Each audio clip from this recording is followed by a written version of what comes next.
Hello students, बच्चों आज basic third year में हम लोग पढ़ने जा रहे हैं स्पेक्ट्रोस्कोपी। तो आज स्टार्टिंग करते हैं, जस्ट इंट्रोडक्शन लेते हैं। स्पेक्ट्रोस्कोपी कैसी ब्रांच है, इसके अंतर्गत हम क्या क्या स्टडी करेंगे और ये हमारी कहाँ कहाँ पर हेल्प करती है। तो हेडिंग लगाइए, स्पेक्ट्रोस्कोपी। स्पेक्ट्रोस्कोपी, इसकी डेफिनेशन अगर हम देखें तो it is an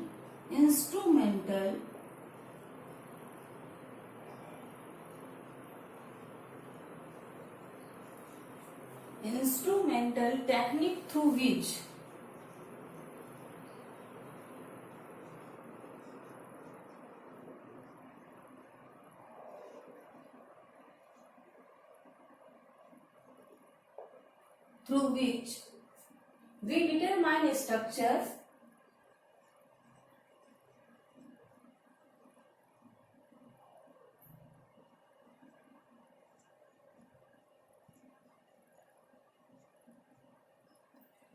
we determine structure of organic and inorganic compound.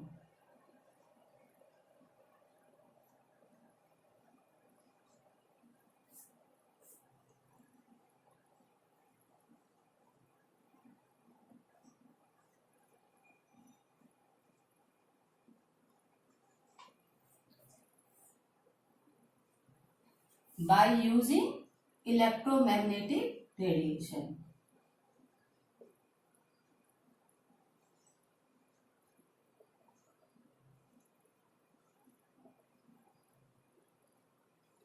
तो इलेक्ट्रोमैग्नेटिक रेडिएशन के द्वारा हम किसी भी ऑर्गेनिक और इनऑर्गेनिक कंपाउंड का स्ट्रक्चर स्पेक्ट्रोस्कोपी ब्रांच के अंतर्गत जान सकते हैं।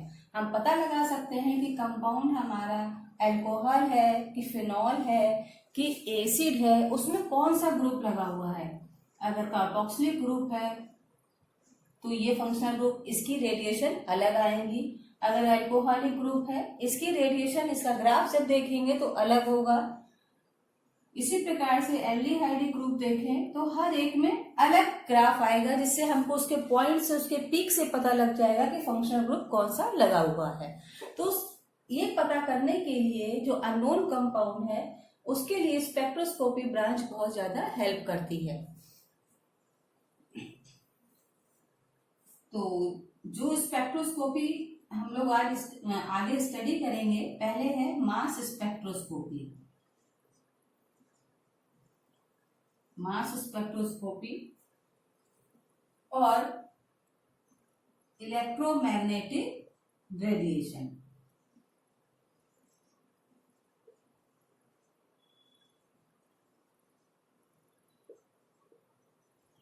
इलेक्ट्रोमैग्नेटिक रेडिएशन, अगर हम ये देखें कि मान लीजिए हमारे पास एक सोर्स है,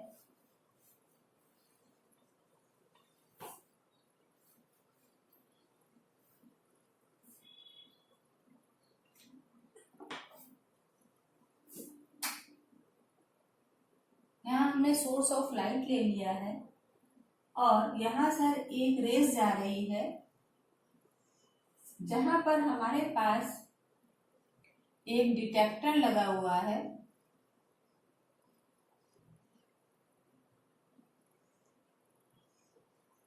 यहाँ पर हमारे पास एक डिटेक्टर लगा हुआ है। यहां से होकर लाइट जब क्रॉस करेगी तो ये कहां पर जाएगी, वहां पर हमारे पास एक क्या लगा हुआ है, रिकॉर्डर, जो कि इसकी वेव्स को रिकॉर्ड करता रहेगा और जो हमको फाइनल करके बताएगा कि जो कंपाउंड हमने लिया है उसमें फंक्शनल ग्रुप कौन सा है, वो ऑर्गेनिक है कि इनऑर्गेनिक है। ये हमको रिकॉर्डर के द्वारा पता चल जाएगा। जब ये रिकॉर्ड करेगा उसकी वेव्स को, हम उसको देखेंगे तो हमको पता लग जाएगा कि फंक्शनल ग्रुप या कंपाउंड का स्ट्रक्चर कैसा है।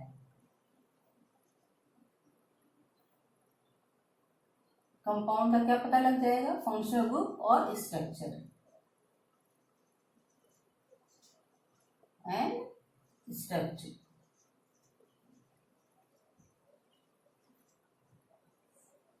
तो स्पेक्ट्रोस्कोपी इस प्रकार से हमारी हेल्प करती है स्ट्रक्चर पता करने में। इसके बाद आते हैं बच्चों हम लोग कि ये देखते हैं कि डुअल नेचर ऑफ रेडिएशन, क्योंकि जब हम लोग ये सब जान लेंगे तो स्पेक्ट्रोस्कोपी समझने में हम लोगों को आसानी होगी। तो डुअल नेचर ऑफ रेडिएशन हम लोगों को किसने बताया था?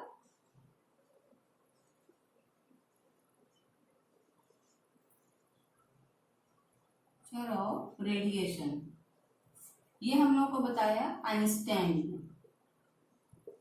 या आइंस्टीन ने।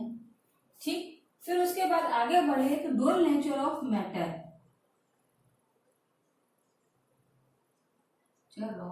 मैटर,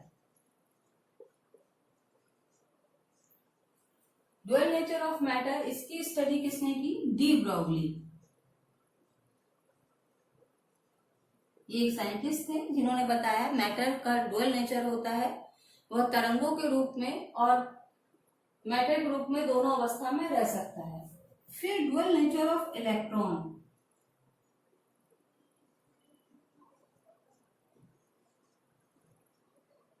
इसको भी डी ब्रॉगली ने इंट्रोड्यूस किया। उन्होंने इसकी स्टडी की और बताया नेचर का, इलेक्ट्रॉन का नेचर भी डुअल होता है। अगर हम ये फॉर्मूला देखें, आप इसको पढ़ चुके हैं इस फॉर्मूले को, कि E बराबर एच न्यू।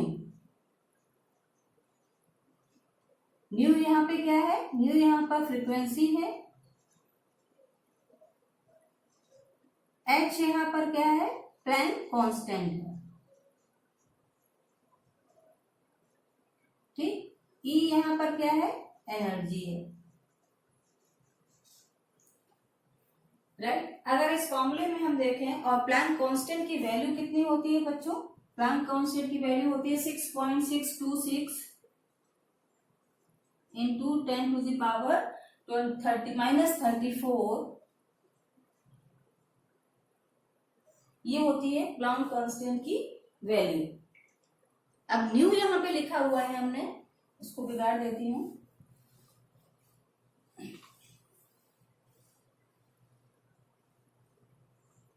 ये जो E बराबर हम लोगों ने एच न्यू लिखा हुआ है,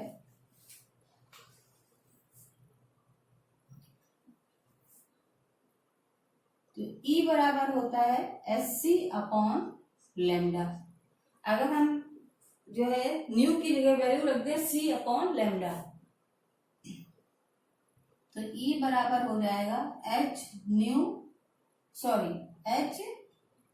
C अपॉन लैम्डा। हम ये भी लिख सकते हैं। ठीक, और क्योंकि हम जानते हैं 1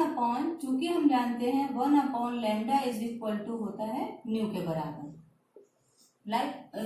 ठीक है, तो हम यहाँ पे लिख सकते हैं E बराबर SC न्यू बार, हम इसको बार दे देते हैं, और H न्यू बार बराबर हम लिख सकते हैं P, क्योंकि एक फोटोन के बराबर होता है, तो इसको लिख सकते हैं PC।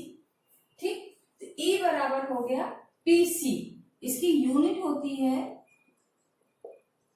Second inverse. ठीक, या 1 सेंटीमीटर इनवर्स बराबर होता है 1 काइजर। ठीक, तो हम इसको E बराबर क्या लिख सकते हैं? KCV। हालांकि यूज हम इसी का करते हैं, इसका यूज इतना नहीं करते हैं, लेकिन हम अगर यूनिट चेंज करें तो हम इसकी जगह 1 काइजर भी लिख सकते हैं। तो न्यू बराबर हो जाएगा C न्यू बार। क्लियर? अब आते हैं हम लोग इलेक्ट्रोमैग्नेटिक स्पेक्ट्रम के बारे में थोड़ा सा जान लेते हैं। ये बहुत जस्ट इंट्रोडक्टरी है, एंटर कर रहे हैं यहां से हम लोग स्पेक्ट्रोस्कोपी में।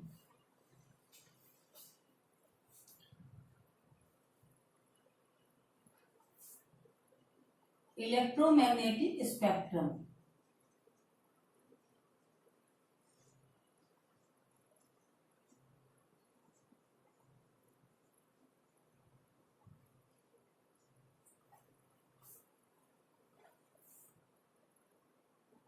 it is defined as the arrangement of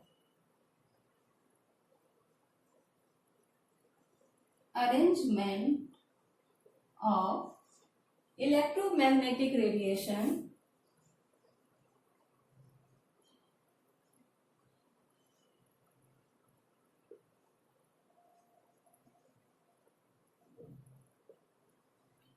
arrangement of electromagnetic radiation according to increasing wavelength.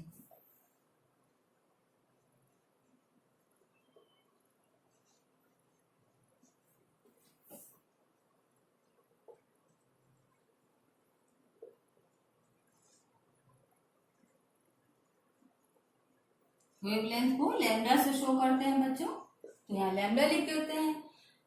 Electromagnetic spectrum क्या है? ये arrangement of electromagnetic radiation according to increasing wavelength और डिक्रीजिंग फ्रीक्वेंसी, क्योंकि लैम्डा जो है फ्रीक्वेंसी की इनवर्सली प्रोपोर्शनल होता है, और डिक्रीजिंग फ्रीक्वेंसी या तो तरंग दैर्घ्य के डायरेक्टली प्रोपोर्शनल इंक्रीजिंग ऑर्डर में होगा और या तो डिक्रीजिंग फ्रीक्वेंसी को होगा। तो स्पेक्ट्रा जो ऑब्टेन होता है इसको बोलते हैं इलेक्ट्रोमैग्नेटिक स्पेक्ट्रम। इसके द्वारा जो स्पेक्ट्रम हमको मिलता है, thus the spectrum obtained is called electromagnetic spectrum. ठीक, अगर इलेक्ट्रोमैग्नेटिक स्पेक्ट्रम का बच्चों हम लोग रेंज देखें तो सबसे पहले सबसे स्मॉल होता है, इंक्रीजिंग फ्रीक्वेंसी के अकॉर्डिंग बता रहे हैं, फिर माइक्रोवेव, फिर इंफ्रारेड, फिर आता है आपका विजिबल, फिर आता है आपका यूवी, फिर आता है आपका एक्स, फिर आता है गामा रेज, और उसके बाद आता है लाइट। तो ये कॉस्मिक रेज, तो ये आपका है according to increasing frequency. Increasing frequency या इसी को हम लिख सकते हैं डिक्रीजिंग और डिक्रीजिंग वेवलेंथ।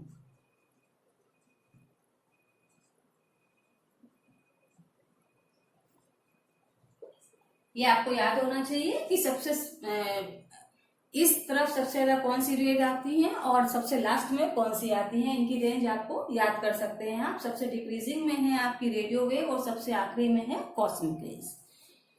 तो ये हो गया आपका इंक्रीजिंग फ्रीक्वेंसी के अकॉर्डिंग इलेक्ट्रोमैग्नेटिक स्पेक्ट्रम कैसे डिटरमाइन करते हैं। अब रेंज ऑफ इलेक्ट्रोमैग्नेटिक रेडिएशन देख लेते हैं कि रेंज कैसे डिफाइन की जाती है इनकी।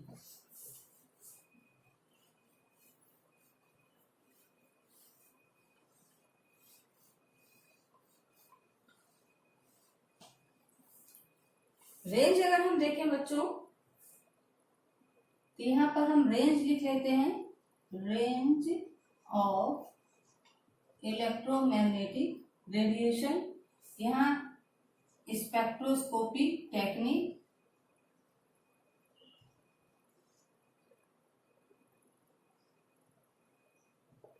हम लोग बहुत स्टार्टिंग से चल रहे हैं, अगर आप शुरू से पढ़ेंगे तो चीजें क्लियर भी होंगी और याद भी होती जाएंगी। रेंज इन साइंस, ठीक। इसका एक सबसे आसान तरीका है, सबसे पहले हमने लिए है रेडियो वेव,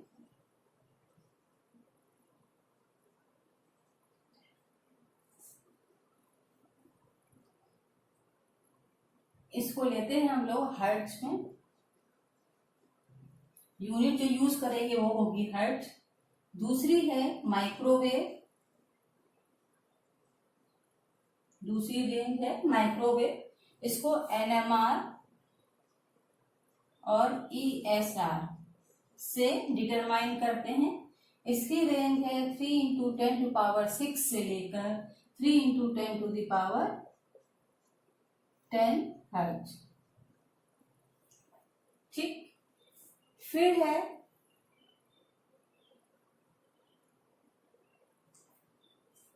ये रेडियो वेव का है, मिस्टेक कर दी मैंने, NMR to ESR, राइट। और इसकी रेंज है 3 × 10⁶ to 3 × 10⁻10 हर्ट्ज, क्योंकि यूनिट हम हर्ट्ज में ही लेते हैं। फिर माइक्रोवेव में आते हैं, ESR और रोटेशनल है,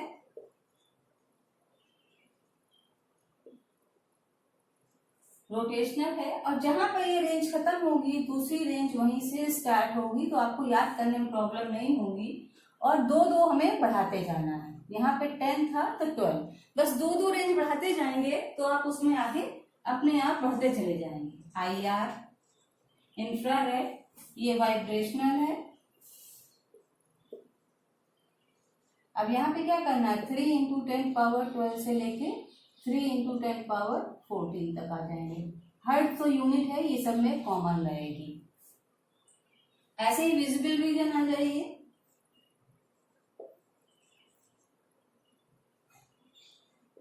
अब विजिबल रीजन में आ जाइए तो यहाँ पे क्या है, यूवी और electronic spectroscopy.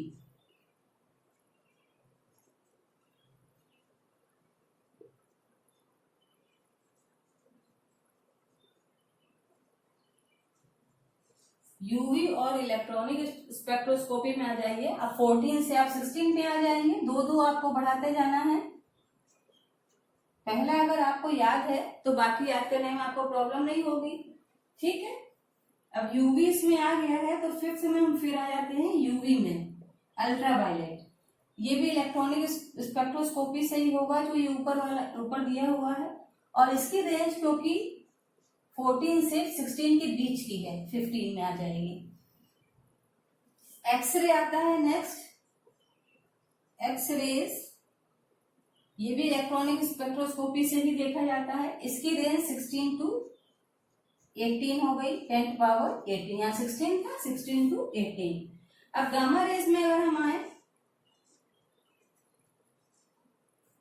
Gamma rays मॉसबेयर spectra से देखा जाता है।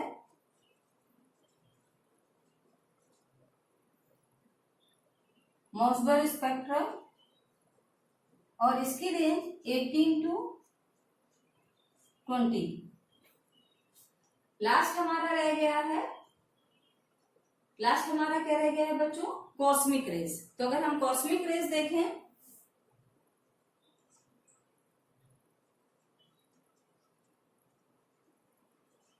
दिखाई दे रहा है आपको। अगर हम कॉस्मिक रेज देखें तो ये भी मॉसबेयर स्पेक्ट्रा में है, और रेंज आप देख रहे हैं 20 टू 10 टू पावर 24। इस प्रकार से रेंज ऑफ इलेक्ट्रोमैग्नेटिक रेडिएशन है ये, जो कि आप लोग देख रहे हैं, रेंज ऑफ इलेक्ट्रोमैग्नेटिक रेडिएशन।